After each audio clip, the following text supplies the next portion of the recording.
Welcome to the Chicago Bears Podcast, a presentation of ESPN Chicago, Chicago's home for sports. Here's your host, Pat, the designer.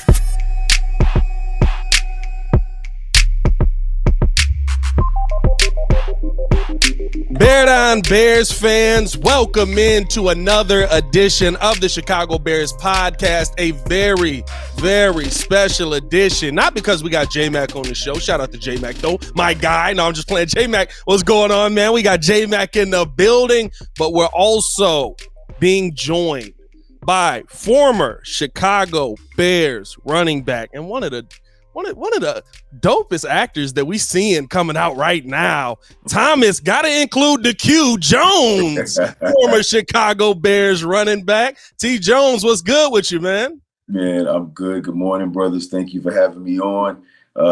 Anytime J-Mac calls, I answer. That's my brother for life. Bear down. So happy to be here. Hey, man, it's always a pleasure to have you here, man. Yeah, 100%. It's always good to see you, man. I know you're busy doing a lot of great things. I always keep up with you. One of your biggest fans. And, everybody, they see T. Jones as an actor, but let's talk about T. Jones, a football player. He's a member of the 10,000-yard club. Yes. He was a Pro Bowler, former 7th overall pick, UVA Hall of Fame, UVA running back legend. So my first question, T. Jones, is I always like to kick things off on how it started. And I've seen it firsthand, the work ethic and the time that you put in as a football player. Where did that work ethic come from and that love of the game? Well, man, first of all, I appreciate the kind words. And like I said, anytime, man, I'm able to connect with you and go down memory lane, to our Bear days, it's always fun and a good vibe. So, yeah, bro, I'm from Virginia, super small town, coal mining town. I grew up around a lot of hard workers, my parents, my family, friends. That's just, where I'm from. It's just in my blood, hard work and dedication. So that's where everything started at home, and I was just able to take those principles,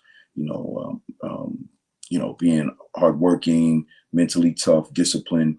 I was just able to take all those characteristics with me, through my journey, through college football and the NFL, and even now as an actor. So I'm the same Thomas Jones that I was when I was, a kid back in Big Stone Gap, Virginia. I'm just older with gray hair now. So, but I'm the same person, man. I'm always be a dedicated person that is passionate about what I'm giving my time and energy to.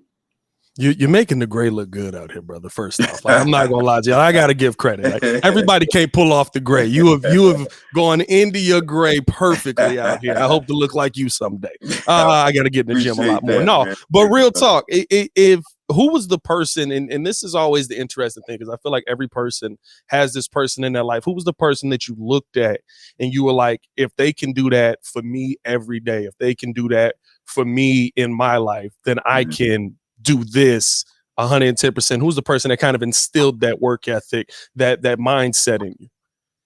I think it was a combination of my mother and my father. They were both coal miners in Virginia. My mother worked in the coal mines for 19 years. And my father worked in the coal mines for a year and he was laid off.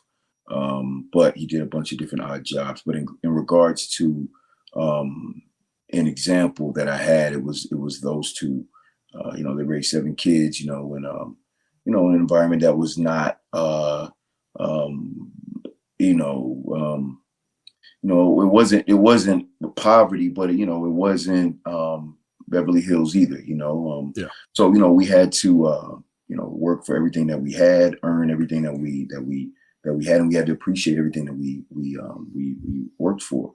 So watching those two, raise me and my siblings, make do sometimes when, there wasn't enough, but we found a way to make it enough. It just, fueled me to continue to push and want to follow their lead. Yeah, T. Jones, you told me this story before, but I want the Bears fans out here to hear it. Talking about your parents and, I know it's an example of I know T. Jones may have ran for 200 yards on a Friday night, but before you picked up that sports section in the newspaper, what did your dad make you do, or what did your parents make you do before you got to read that sports section? Yeah, So, part of growing up in my area of Virginia, is very, very small. And a lot of people don't make it out of there. And when I say make it out, I don't say it in a negative way. I'm saying a lot of people don't have the opportunities to pursue their dreams outside of that area. It's such a confined, small area. So a lot of people don't have big dreams. But in order to be able to, succeed outside of our area, which is very small, being a smart, educated, cultured person is key. And so a lot of times on Friday nights in high school, I would have a really good game. And Saturday morning, I'd want to read the newspaper to see the sports section, to see my stats, see other running back stats, what other teams won.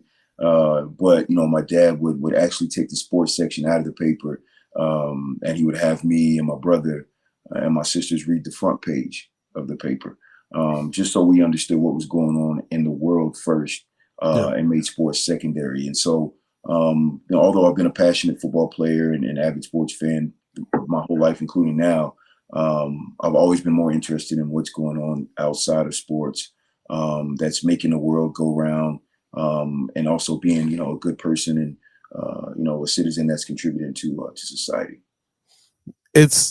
There's that moment in, I think, every athlete's life where they have the I got it or I don't, right? I had my I don't have it moment, right? Somebody threw me a 79-mile-an-hour curveball that broke 9 inches, and I said, well, I don't think I'm going to the majors, boys. It's going to be tough. I better figure something else out. What was that moment for you? Was it high school? Was it before that? Because, I mean, your high school numbers are ridiculous out here as well.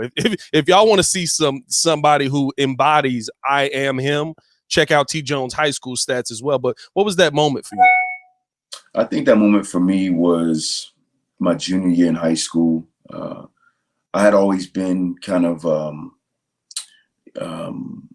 I wouldn't say a phenom, but, from the time I was 11, 12 years old, actually earlier than that, 8 years old, when I first started playing football, I just had these instincts that I don't know where they came from. I just knew I had vision. I was quick. I knew how to make people miss, even in Pop Warner. And so there were expectations of me to, go on and be, a really good football player. And I think until my junior season, I had shown flashes of what people expected from me as a kid. But my junior season, I had a game in the middle of the season where I ended up rushing for over 400 yards. And I think that was the game that really opened my eyes and said, wow, you can do this at this level. And you have something special that if you can tap into that and continue to nurture it and work hard, you might be able to be something special one day. So it was my junior year, a game where I rushed for, I think, 462 yards. It's pretty incredible game that opened my eyes and showed me what I possibly could do. Hey, hold up, J-Mac. I'm gonna let you ask you a question, but what's the coach's game plan on this? Give it to T. Jones. That was your game plan the whole game.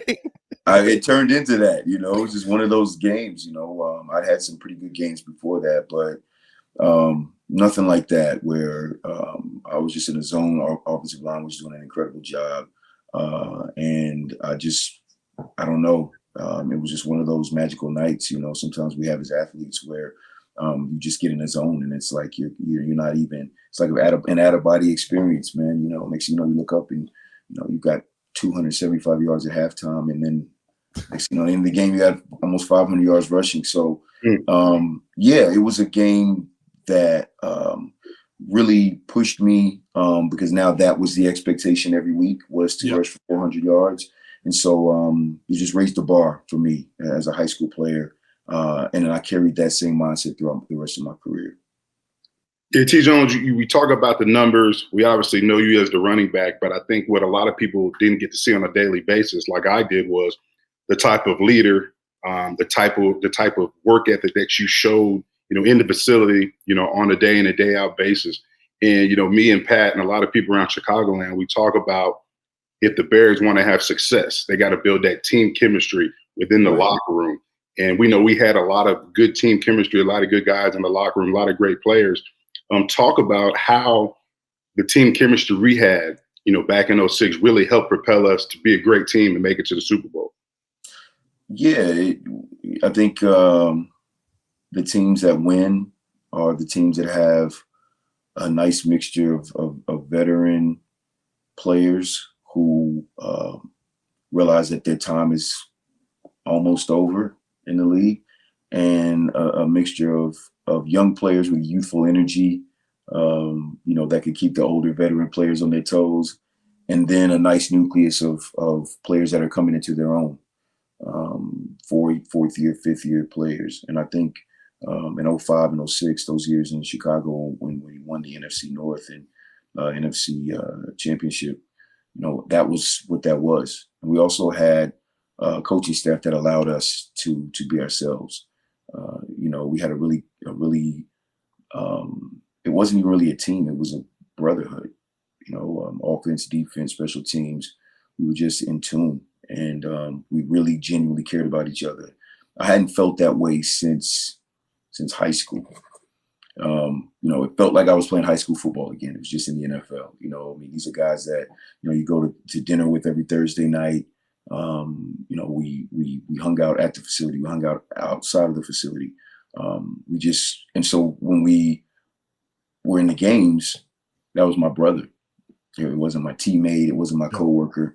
I've had teams where certain guys are just my coworkers. I mean, I don't really have anything in common with them.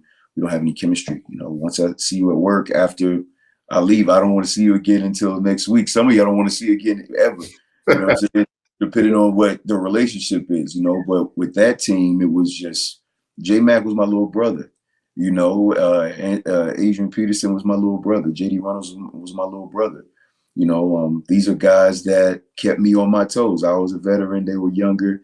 They would make fun of me and make fun of my outfits and my clothes. And, and then I would have to, sometimes I wouldn't be in the mood. I'm like, man, it's 8 a.m. and y'all, I walk in the room, AP and J-Mac they're already laughing. They've already been talking about me before I even came in there. But they forced me to have this youthful energy, you know what I'm saying? And it made it fun. It made work fun. And that's how we became brothers, So those teams were very special. Two of the most special seasons I've ever had in football, 05 and 06. And I will never forget anybody on those teams and our camaraderie. It's so funny whenever I hear y'all talk. I swear, J-Mac done brought Tommy Harris on. I mean, we got Briggs on the pod. Whenever I hear y'all talk, my favorite thing is just getting the story that epitomizes y'all relationship. What's the one story that you remember walking in the room and you were like, boy, this boy J-Mac crazy, dog. Like, what are we talking about right now? Listen, man, it was every day was so much fun that there just wasn't one day, the thing is we would have fun, but, we were very serious, about winning. And, the veteran players, we set the bar high for the younger players. And so although, we would have our moments in meetings, once the light was off and the film was on, it was serious. We were very, very serious about winning. We understood. I think we all collectively understood the unique opportunity that we had to be able to play for Chicago Bears and be in a city like Chicago that loves the team, supports the team. My first year there in 04, we were 5 and 11. Obviously, that wasn't a good year, but we were still getting the love. I mean, that's the first time that I felt like, wow, even if we lose, they still love me. Yeah. And so that motivated me more for the next year, 05, to say, hey, we have to win. And in 06, we have to win, and so I don't think there's one moment I can pinpoint because there were just so many.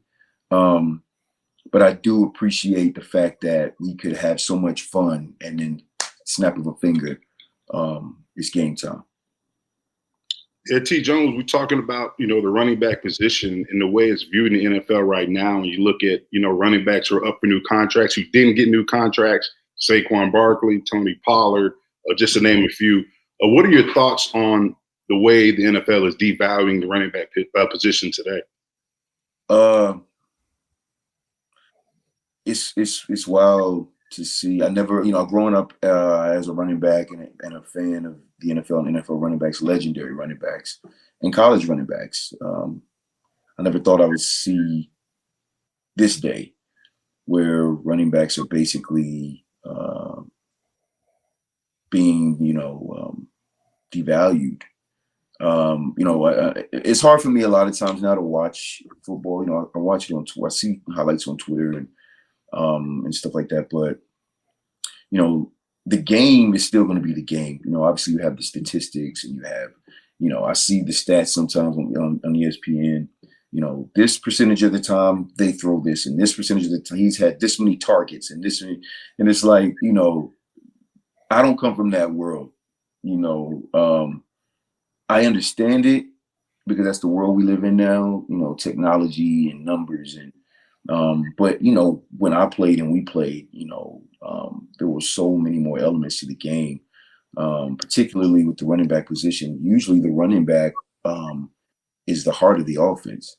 Most of the time back in those days, you could go to every single team and there was a feature back that was getting 25, 30 carries a game, playing hurt, blocking, catching the ball in the backfield, understanding the pass protections, when he needs to help the guard, when he needs to help the tackle. There's just so much value that running backs bring to the game. And to see the guys that are putting all this work in and putting these numbers up not get paid,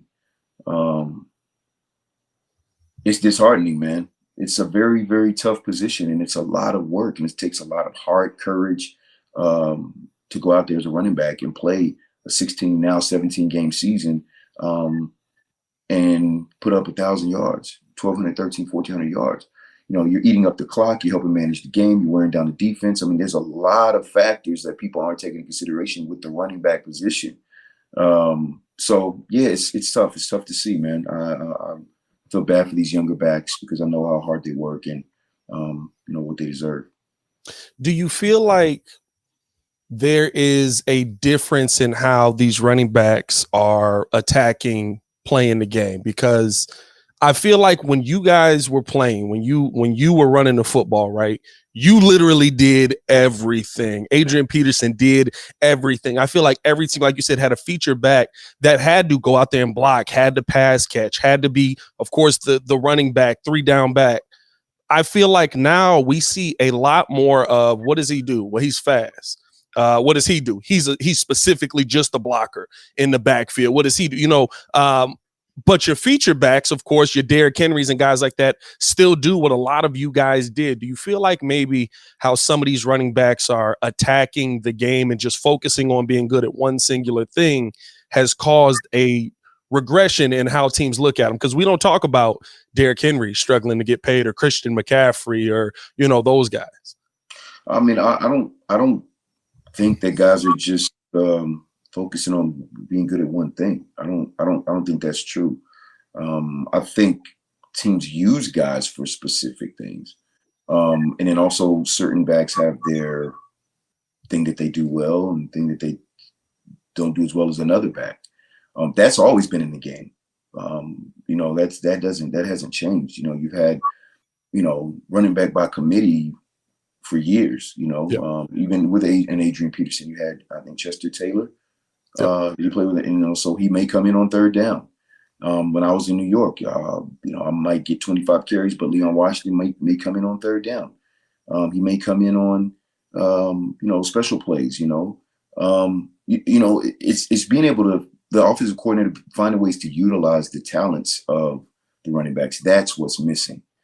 You have talented players. They're football players. They can block, they can run, they can catch.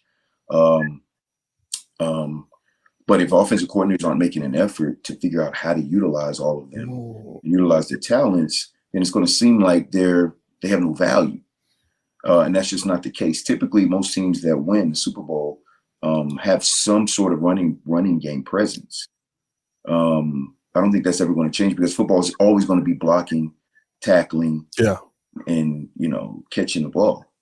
You're never going to change that.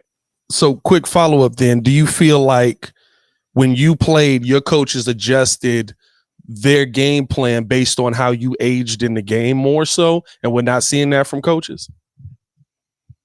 What do you mean aged by the game? So like, as you got older while you were playing and different things like that, now, right, the number is 28. That's the stat that always comes out. After 28, you start to see running backs fall off and different things like that. But do you feel like coaches were like, okay, like, maybe you're getting a little older, we're going to adjust the game plan based on the age that you are now, and you're still going to be very effective because of that, and we're not seeing that as much anymore? I think definitely age plays a factor in all positions, for the most part, especially running back, because there is a lot of wear and tear. Receivers typically aren't getting hit as much. Quarterbacks, especially nowadays, aren't getting hit as much. That wasn't the case for me because I was kind of an anomaly. I actually became better with age. My best seasons were at 30, 31. Yeah. So, but I know that's not typical, but when I was in New York, there was a 3-back system that we had, and it was me, Sean Green, and Leon Washington. Brian Schottenheimer did a really good job of getting us carries, getting our hands on the ball, and we were all able to contribute heavily to us, making it to the AFC Championship game in Chicago. We had me and Cedric Benson, rest in peace, and we ended up carving out a nice system for us to be able to have a ground game, wear defenses down, keep the defense off the field. Those are all parts of running the ball and the running game and the running game presence. It's not just a back getting older or a back only being good at one thing. It's a system that you have to create with the running game that will allow you to keep the defense off the field, run the clock down, manage the game. There's a lot of positives to the running game, and that will never change. I don't care how many, quarterbacks are throwing for over 4,000 yards. I don't care how many, statisticians are online and giving all these numbers and fantasy football. It's still going to be football. It's still going to be football. And the running game is always going to be a huge part of the game. Yeah, T. Jones, we got a young backfield here in Chicago right now. Khalil Herbert may have his opportunity to start for the first time. Deontay Foreman, coming from the Carolina Panthers, had a big year when given an opportunity last year. And the Bears just drafted a rookie out of Texas in the 4th round named Rashawn Johnson. You've been a mentor to a lot of young running backs. What advice can you give this young Bears running back room? I would say to get in your playbook. Being a rookie, being a younger first, second year player, typically, there's a lot to learn. You've got to adjust to the schedule first. You're not in college anymore now. This is your job. And also, you're on the radar. Bullseye's on your back. There's only a couple people in your position. There's only 32 teams. So there's no distractions from your progress or your lack of progress, especially if you're in a major city like Chicago, where they love football, they talk football, they have a certain expectation of their team. So the best thing that they can do as young backs is to get in their playbook, understand the plays, understand the blocking schemes, understand the protections, understand the pass routes. The more you know, the more comfortable you'll be once you get out on the field. And that's advice that I give to any new player in general, but especially running backs, because there's so much you have to learn. I've talked about this with Lance, and I feel like there are certain positions here in Chicago that always get the love, the adulation because of what Chicago's history is. Lance, with the linebacker position, you play in the running back position. You were talked about as a Bears great running back. What is the pressure like when you're going out there and you know that Walter Payton has been before you? And do you feel that pressure? Do you feel the weight of being a running back for the Chicago Bears? Yeah, definitely. It's high risk, high reward. Walter Payton is the greatest running back to ever play the game, and those are some huge shoes to fill. Huge. So the expectations are, if it's not Walter Payton, then we don't want it for the most part. Or Walter Payton-like, Walter Payton-esque. And that doesn't mean necessarily yards. That means heart, toughness, durability, and production. And so Walter Payton was a running back that I looked up to, that I idolized as a kid. And so I understood the opportunity when I signed with Chicago. I understood the pressure that was there, but I was willing to step up to the plate and work at least as hard as I could and do the best that I could to make Bears fans proud, and also Walter Payton proud, because that's someone that I looked up to. So yeah, there's a lot of pressure there, but it's the NFL. There's pressure everywhere. It's what you signed up for. It's what you get paid for. You get paid to be in the spotlight. You get paid to produce. You get paid to be talked about positively, negatively. That's the NFL. That's why it's so big. That's why you get so much attention. So it's up to you as a player to prepare for that pressure and to step up to the plate, especially at the running back position in Chicago. Yeah, T. Jones, I want to switch roles a little bit, get off the gridiron and talk about what you're doing now. And you talked about the spotlight, something that you're still in. When I see you now, I know T. Jones, the running back, but now I see you now and I'm looking at, T. Jones and Luke Cage is Comanche. So I see Comanche. I'm sorry, J-Mac. Thomas Q. Jones. You got to say that right, brother. Don't disrespect Q. Don't disrespect the Q. But I see Thomas Q. Jones. I see Comanche right now. I see you in Straight Outta Compton.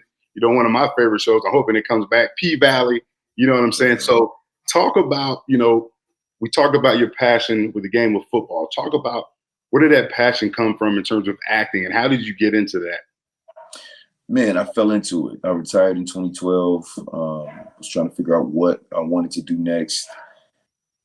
And I was introduced to a project that I took a small role in producer credit. And the next thing I know, I'm moving to LA, and I'm like, wow, this is something cool. It's challenging. It's new.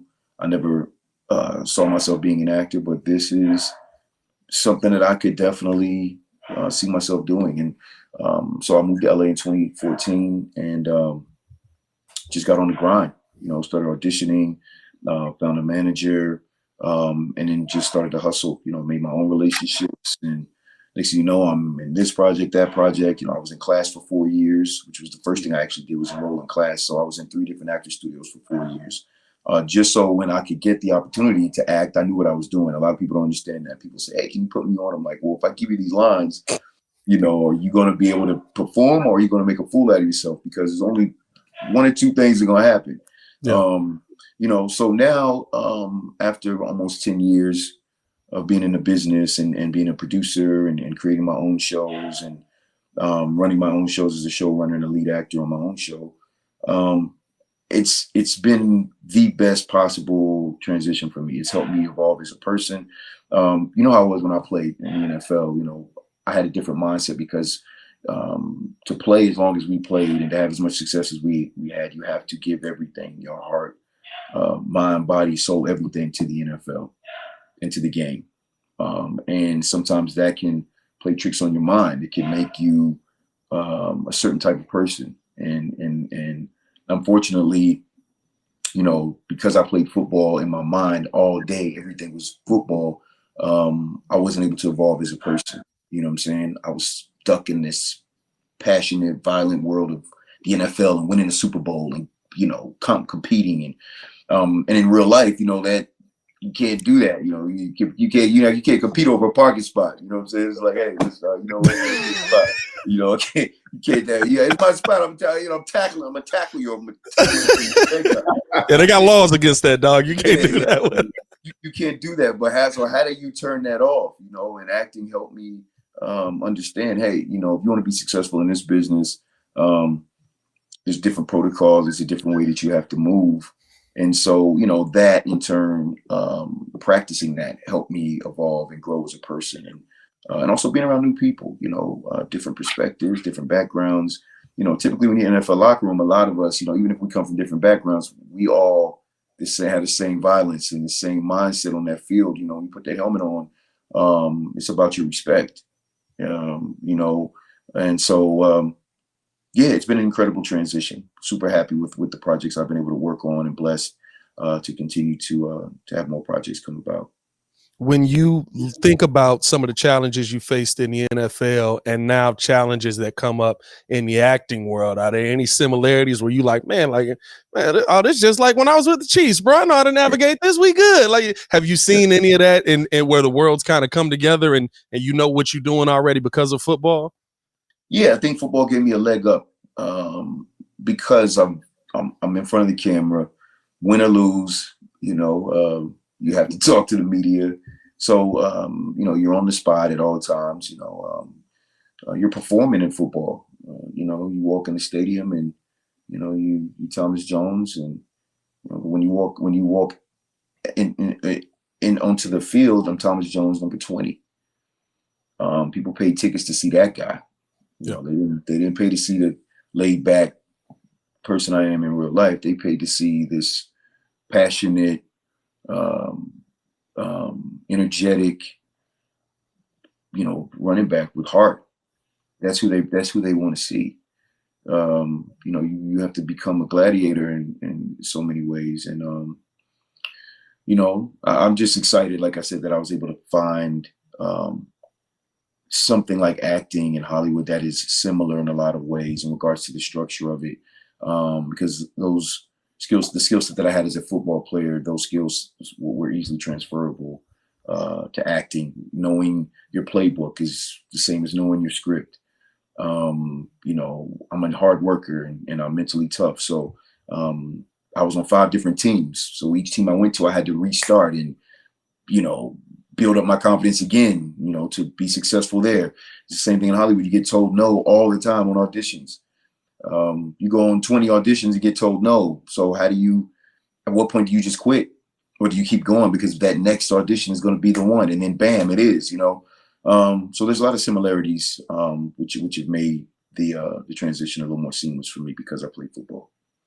Yeah, T. Jones, let's talk about, you've produced a lot of the films that you've been in. You've actually produced and starred in some of your films. And, I coach football, and I think, tell the Bears fans how, I look at it, is that similar to coaching football, producing your film? Like, you're managing and directing and orchestrating the storyline. Like, how is that similar to coaching football? You've been around a lot of great coaches. Like, how are those two similar? I mean, they're very similar. I'm in charge of my own destiny. And that's kind of how I saw it in football. The harder I work, the more prepared I am, the better opportunity I have to be successful. And when you're producing your own projects, you're responsible for the creative side, you're responsible for the business side. You can't blame anybody else but yourself. As a coach, you're responsible for your team, you're responsible for your players, you're responsible for whether or not they know what to do, know where to be, whether they're prepared to play. Whether you have the right guys in the game or the wrong guys in the game. That's at the end of the game. As a coach, you have to look yourself in the mirror and take the blame. Also on the flip side, when you win, then you get the respect that you do for the work that you put in. It's the same thing with a project you're producing. People think it sucks. You gotta take that L. You got to take it and you got to learn from it and see what you could have done better. But, when people love your project and you get the praise and the reward for the hard work you did. It's so interesting. I don't know if you've noticed this, probably have, but I noticed the similarities in your career where, again, you get drafted early on, you're splitting time, dealt with a little bit of injury, and you weren't that lead back yet. So I ain't gonna lie to you, I forgot you was behind Michael Pittman Sr. Like I just forgot how massive of a man he was when I looked up that picture. I just had to put that out there too. But your acting career, very similar, right? You start this thing off, you're large man. You're abusive man. You are NFL player. You are Prada man.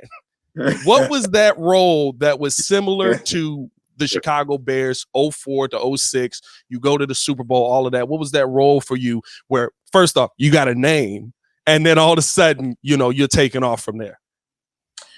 Man, it's crazy that you said that. I didn't think I remember large man. For Straight Outta Compton, that was the character's name. I didn't even have a name. So when I started, they didn't give my characters names. They were just, hey, you're this man. You're a man on the show. That's all you are. But I didn't look at it like that. I looked at it as I have a purpose, and my character is here, and this is an opportunity, even if it's 1 line, 2 lines, 3 lines, if it's no lines, somebody's always watching, just like in the NFL.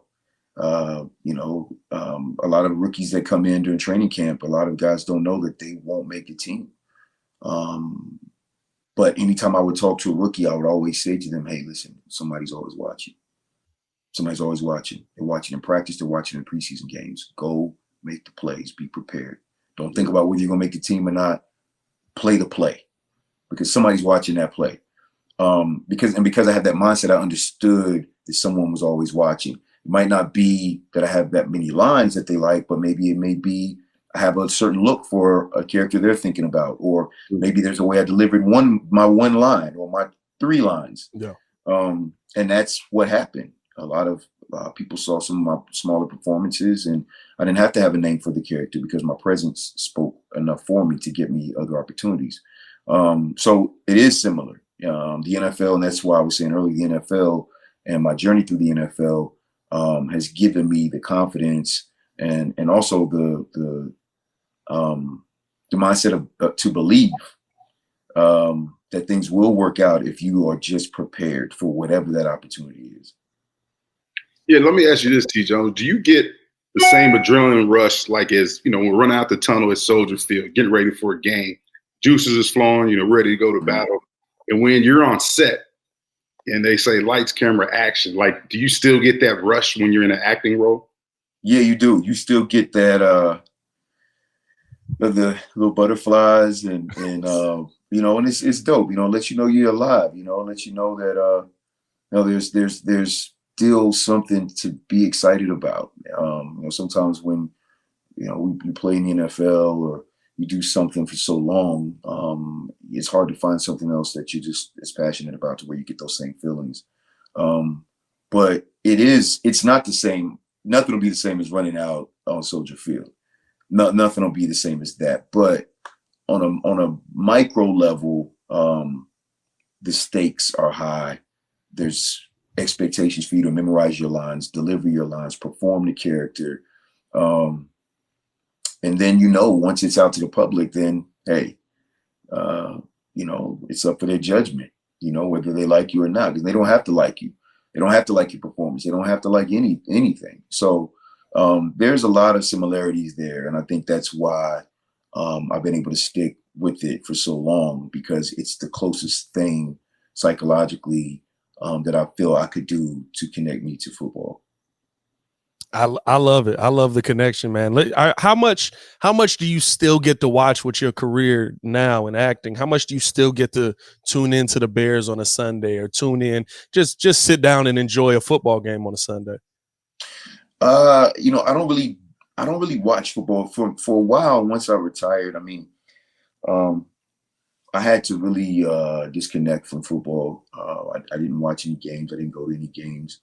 Actually, the first NFL game that I went to after I retired in 2012 was an alumni weekend game in Chicago, and they had the 05-06 teams there, and they let me lead the team out when we got introduced, and I just got excited. I think there was footage of us, and I was just like, wow, everything all the feelings, everything just came right back. Like, the last time I was there was an NFC Championship game. And then I didn't want to leave Chicago. So it felt like, man, for that 1 second, I was back. Yeah. And I went to a game last year, a Jets game, for the first time since I left New York in 2009. So I try to stay away from it as much, because I genuinely love football and the game of football. And I can't help but go back to that mindset when I'm around the game, when I'm around football. It's hard for me to watch it now as just a fan. Yeah. And I have nephews that play. So, my brother Julius, he played for a while in the NFL as well. And so, I kind of watch him and how he is with his sons. And he's got the same energy, and they have the same energy that we had. So it's very contagious. So I don't really watch it too much, but we have Twitter, so I'm able to keep up with all the Bears fans on Twitter and see all the highlights and stuff like that. So I'm still connected to it in that way. But it's hard for me to really fully indulge in it because I think I'll go backwards. That's so interesting. It's almost like the ex-girlfriend feeling, kind of like the one you loved, right? But you can't do it as well. That sounds crazy. Wow, Pat, that's wild. You can't be a part of it anymore, right? Is it kind of that feeling? Yeah, it's like you can't. I played football from the time I started playing football till the time I stopped. Football was like life or death for me. It wasn't just a game. It was so much tied into my life, just it was your validation. Because all I focused on was football and the other running backs that I was competing against and other teams that I was competing against. So my world was full of nothing but competition and earning respect. And that was it. That was my day to day. When it was off season, I'm immediately training again, getting ready for the next season. So my entire year between college and the NFL, 4 years of college, 12 years in the NFL, 16 years. That was my life. Yeah. It was always competing to be better, to have more yards, to have more wins, to win the Super Bowl. There was always something to compete for. And you had to have a certain type of mindset to compete at the highest level. It's different to go back and watch a game and not get that adrenaline rush and want to have that same energy. And I know myself, and I know that as hard as it was for me to turn that off when I retired, I don't want to go back there because, and get back into the game. And I know a lot of players, maybe they don't have that experience. But that's how I played the game. And that's the only way that I know the game. I don't know it as a fun sport. I'd see it as life or death. Yeah, and the thing too, I'm going to comment on that further too. Like what people don't see and what people didn't get an opportunity to see is, I seen it firsthand. T. Jones, I seen him play with wrist brace, a pad, blocking his ribs and ankle sprain. He's going out there and still rush for over 100 yards, carrying the ball 20 plus times a game. Like that warrior mentality that he had.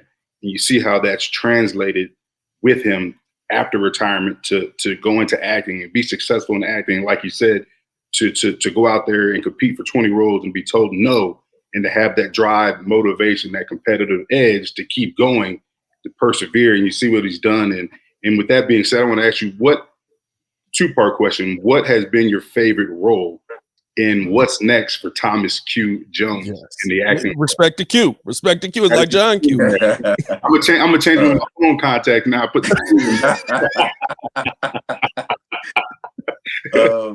my favorite role would probably have to be what's crazy is there's a SAG strike now for the actors.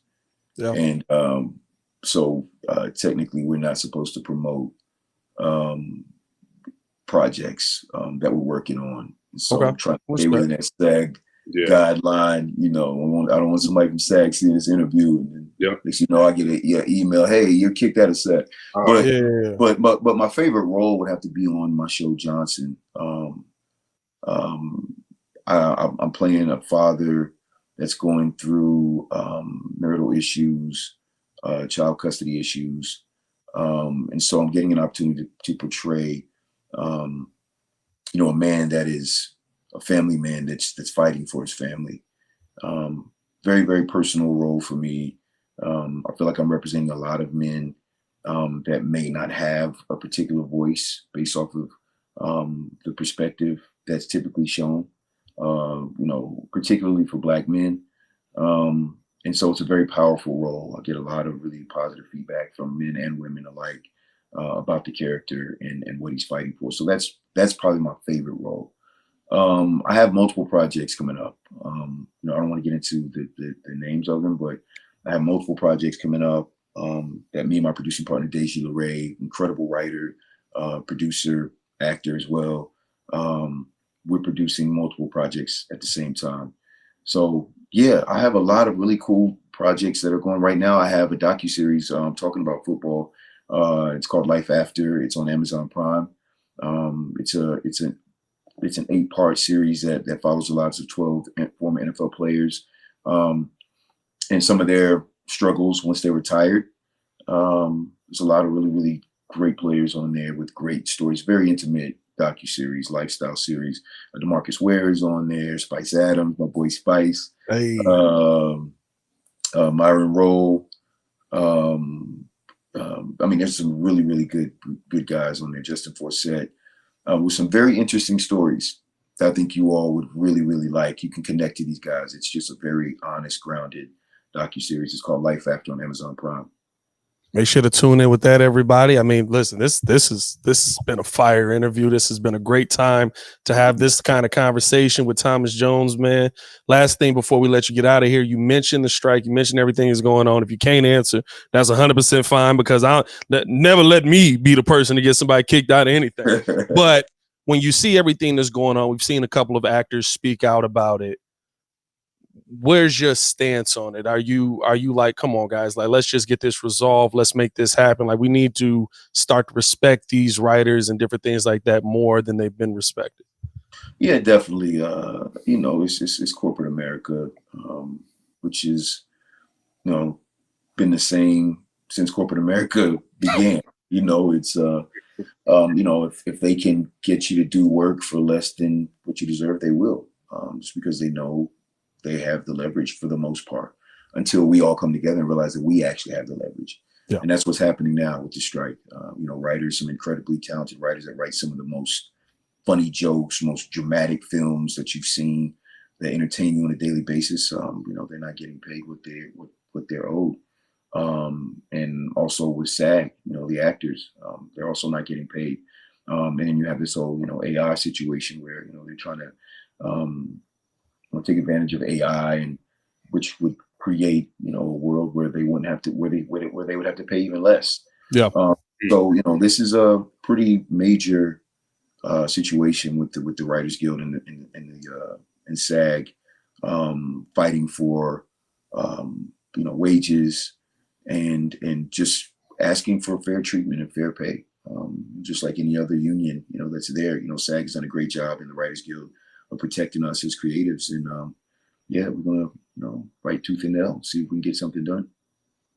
Well, T. Jones, man, we appreciate your time, man. Always enjoy seeing you, talking to you, man. I'm your biggest fan. I watch everything that comes out. I'm excited to see what's next for T. Jones. And hey, man, like we talked about yesterday on the phone, you come back to the shot, hit your little bro up, man, and get right back to it. Is there a Jason McKie role coming in a movie out here, dog? We need him in a TV show, a movie, something. Man, don't get him started, Pat. Now here comes the jokes. I got something for J-Mac. Hey, I need Coach McKie just slamming the clipboard. Son of a. Don't do that, Pat. You're gonna have him joking. I got something for you, J-Mac. I got something for you. I'll tell you about it in person when I come to Chicago the next month or so. I got something you and AP. Yeah, I need to see it. He better start joking on me, man. I need to see it. Hey, man, follow us on everything at Chicago Bears Podcast, ESPN Chicago. Of course, appreciate Thomas Jones for his time. Thomas Q. Jones, I disrespected the Q. That's on me. Thomas Q. Jones for his time. As always, it's your boy Pat, the designer for Thomas Q. Jones and J-Mac. Y'all stay safe out there, Chicago. Bear down. We'll see y'all tomorrow. Bear down. J-Mac, love you, brother. Love you, bro. Pat. Thank you all. Love you, bro. Best wishes, man. My brother.